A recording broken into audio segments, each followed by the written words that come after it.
இன்றைக்கி தேங்காய் பால் chicken gravy நம்ம கைப்பக்குவத்தில். ஒரு முடி தேங்காயை அரைச்சி பால் எடுத்து வச்சுக்கணும்.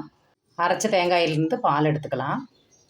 நல்ல திக்கான பாலாக எடுத்தாச்சு. நான் 3/4 கிலோ அளவுக்கு சிக்கன் எடுத்துருக்கிறேன். ஒரு 10 பச்சை மிளகா பொடியை நறுக்கி வச்சது, பாதி எலுமிச்சை பழச்சாறு, சட்னி கரண்டியில் ஒரு கரண்டி தயிர், தேவையான அளவு கல்லுப்பு, கொஞ்சமாக மஞ்சப்பொடி, புளிஞ்சு வச்சுருக்கிற தேங்காய் பாலை சேர்த்துக்கலாம்.